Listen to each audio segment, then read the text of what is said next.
how do you describe your relationship with Joe Budden? I mean, listen, me and Joe Budden aren't, we're not friends like that. We're not like, we didn't go to the same fucking high school or something, you know what I'm saying? So I get that part. But when I'm out here flying around to different places and doing interviews and trying to use my platform to pump up Slaughterhouse every chance I get, and you're using your platform to fucking trash me, and I'm one of the things that keeps this ship moving. Do you know what I'm saying? So you're doing something, you got a voice in hip hop, so you actually could be affecting this ship a little bit. You know what I'm saying? Because you don't owe me nothing. But I've never gotten a fucking interview and been like, Joe Budden shit is fucking trash. That last album he put out is fucking trash.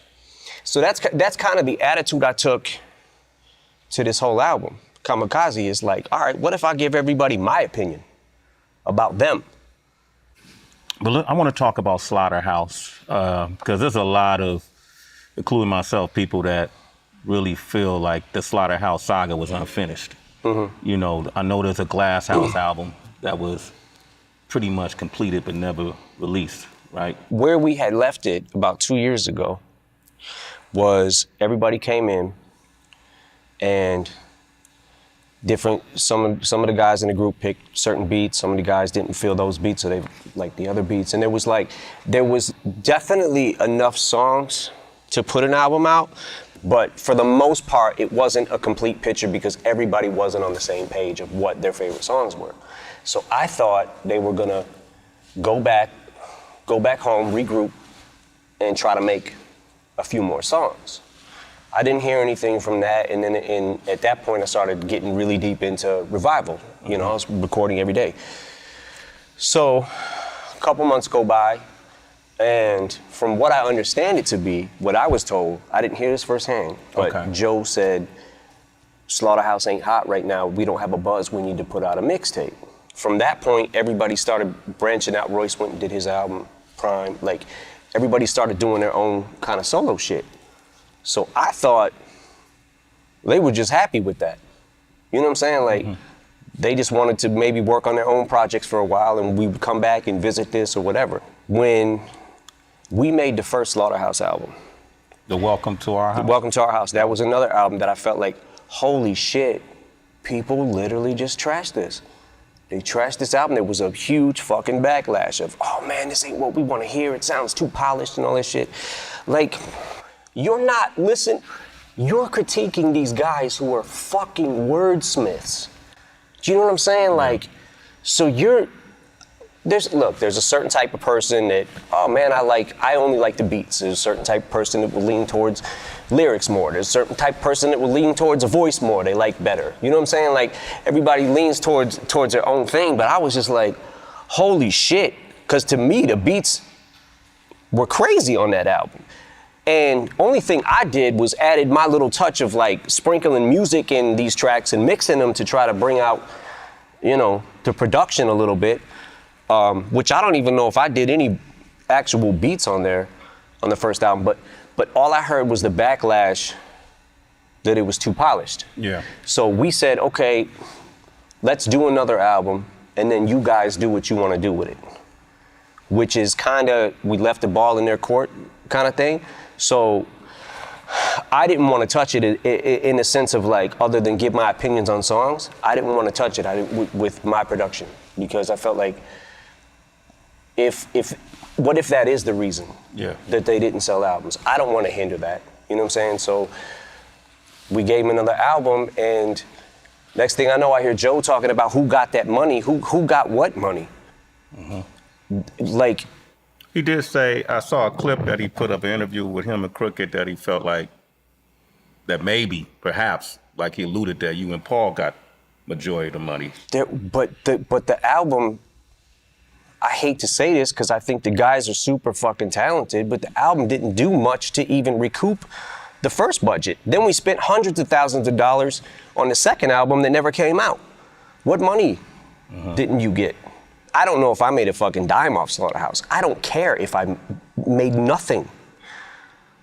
I believed in them, so I wanted them to I wanted them to be huge, man. I really did. I wanted a group that lyrical to fucking just bust through everything. You know what I'm saying? And it definitely hurt my feelings a lot when the album didn't do good, the first album. It was just like, fuck, man. Like when we got CeeLo on the hook of the My Life song, I was like, yo, this might be out of here. What was the meaning behind the line when you said the last hit? I'm paraphrasing. The last hit you got was with your ex-chick.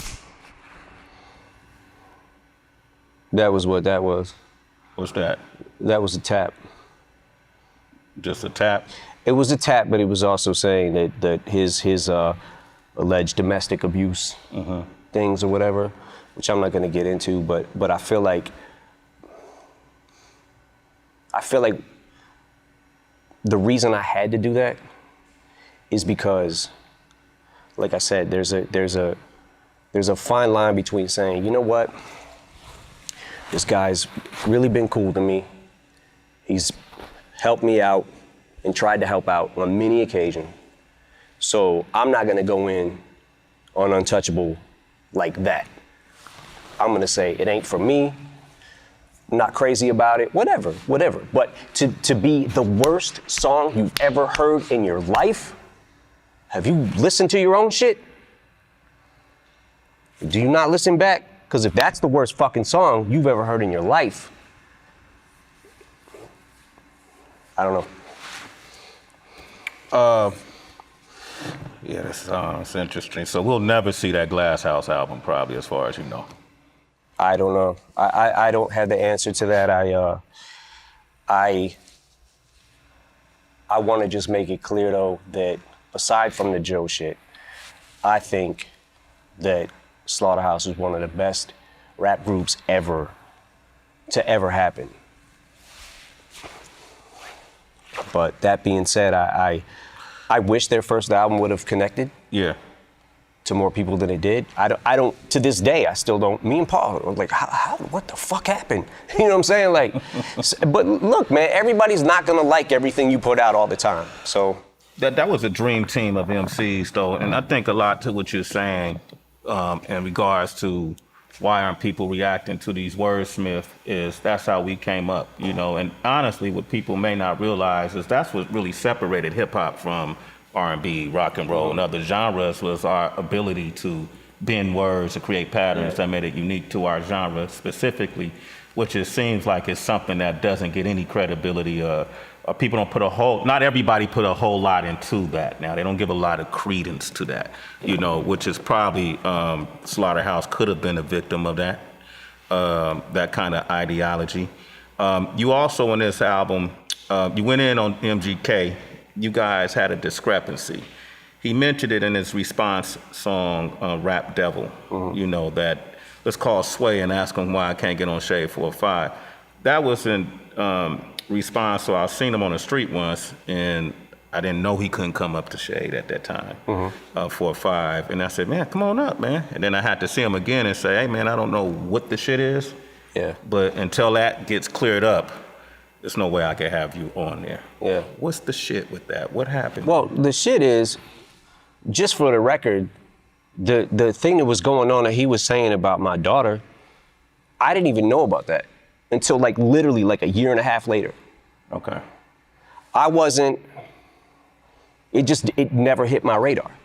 And then one day, you know, you go down the fucking wormhole of YouTube and whatever, right? So I see Machine Gun Kelly talks about Eminem's daughter, whatever, right? So what the fuck? Click on it.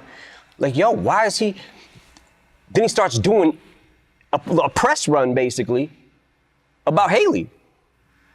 I'm like, what the fuck? Yo, my man better chill, right? So that's not why I dissed him. The reason I dissed him is actually a lot more petty than that. Okay. The reason that I dissed him is because he got on. First when he said, I'm the greatest rapper alive since my favorite rapper banned me from Shade 45 or whatever he said, right? Like I'm trying to hinder his career. So I don't give a fuck about your career. You think I actually fucking think about you? You know how many fucking rappers that are better than you? You're not even in the fucking conversation. I don't care if you fucking blow or if you don't blow. It doesn't matter to me. But then when you get on Tech Nine's album and you start sending shots and people start hitting me up, yo, Machine Gun dissed you, he just dissed you, he dissed you. I'm like, I listen to it, I'm like, did he really diss me though? I keep listening to it. Yo, this rap, you not gods. And then somebody sends me a screenshot of his Twitter. And it says, had some shit to get off my chest. You just rap, you not God. Some shit like that. Yeah. And I was like. A reference to the Rap Gods song? Yeah. So I'm like, on the song he said, y'all just rap, you not gods. And on Twitter he said, you just rap, you not God. Had some shit to get off my chest. And I'm seeing, and by the way, this was on the heels of the freestyle he had just did about Shade 45s. Like, shut the fuck up. Shut the fuck up. Now I'm in this fucking weird thing because I'm like, I gotta answer this motherfucker. And every time I do that, it makes that person as irrelevant as people say I am in hip hop. Yeah. I make them bigger by getting into this thing where I'm like, I want to destroy him, but I also don't want to make him bigger. Do you know what I'm saying? Yeah. Because now you're a fucking enemy. So I'll leave it at that. I'm not sure exactly what I'm gonna do at this point right now because I'm still kind of waiting to see what. You haven't heard his Rap Devil response? No, I heard it. What do you think of it? It's not bad for him. Mm-hmm. He has some good lines in it. Did y'all really call Interscope to try to shelve his? Fuck no. I had never made a call to Diddy, really? Yeah. I got Diddy's number, just hit him up. Yo, Diddy, what up? Never happened. It didn't feel like a diss to me, it just felt like pitiful. I'm like, ah, fuck. Now I'm feeling bad for something I didn't even have to do with. So that's how that happened. So he made a reply to my reply. So regardless of what the fuck he wants to say, oh, it's from 6 years ago. Motherfucker, shut the fuck up. Shut the fuck up. Wait. I'm telling you the reason I dissed you now. Yeah. I'm telling you. And I'm gonna sit back and I'm gonna wait for a second just to see, because if people start firing off and I try to answer every fucking buddy that I dissed on Kamikaze or had words about, I'm gonna be going the next 5 fucking years making diss song after diss song. You know what I'm saying? So, yeah. Like. You're gonna get hit though.